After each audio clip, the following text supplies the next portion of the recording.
शरद पवारांकडे कुठलाही प्रस्ताव आलेला नाही. राष्ट्रवादी शरदचंद्र पवार पक्षाच्या विलिनीकरणाच्या चर्चेला खासदार सुप्रिया सुळेंकडून पूर्णविराम.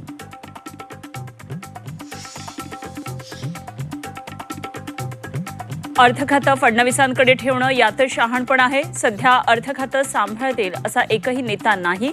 खासदार संजय राऊतांचं मोठं विधान.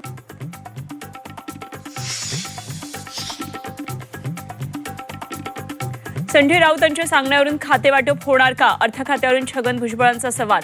खातेवाटपाबाबत उपमुख्यमंत्री सुनेत्रा पवार मुख्यमंत्र्यांशी बोलतील. भुजबळांची माहिती. शिवसेना युबीटी पक्षाचं नेतृत्व आदित्य ठाकरेच करणार. खासदार संजय राऊत यांचं सूचक विधान. आदित्य ठाकरेंमध्ये राज्य पुढे नेण्याची क्षमता. राऊतांचं वक्तव्य. पांढरी पट्टी शिवतीर्थच्या अंगणात. गोखले रोड लगतच्या मार्गावर पांढरी पट्टी. पांढऱ्या पट्ट्याला संदीप देशपांडेंचा आक्षेप. जळगावात विधान परिषदेचा तिढा सुटला. शिवसेनेच्या बंडखोर उमेदवार रेश्मा काळेंचा अखेर भाजपच्या उमेदवाराला पाठिंबा. एकनाथ शिंदेंच्या भेटीनंतर रेश्मा काळेंची माघार.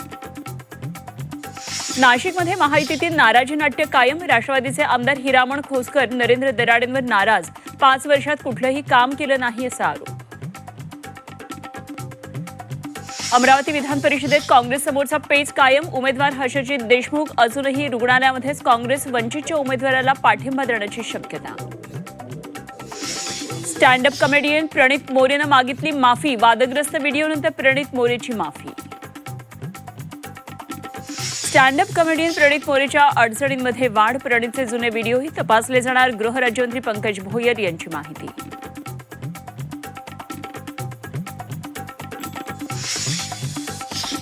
नागपूर शासकीय वसतिगृह प्रवेशावरून वादाची शक्यता. उपवर्गीकरण लागू केल्याचा संघटनांचा आरोप. समाज कल्याणच्या जाहिरात कॉलममध्ये मातंग मेहतर इतर एससी असा उल्लेख.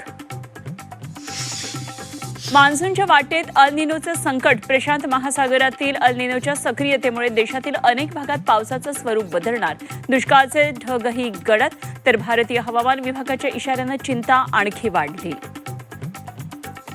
बीडमध्ये मोफत सोयाबीन बियाणं वाटपादरम्यान गोंधळ. रांगेत थांबूनही टोकन न मिळाल्यानं शेतकऱ्यांचा संताप.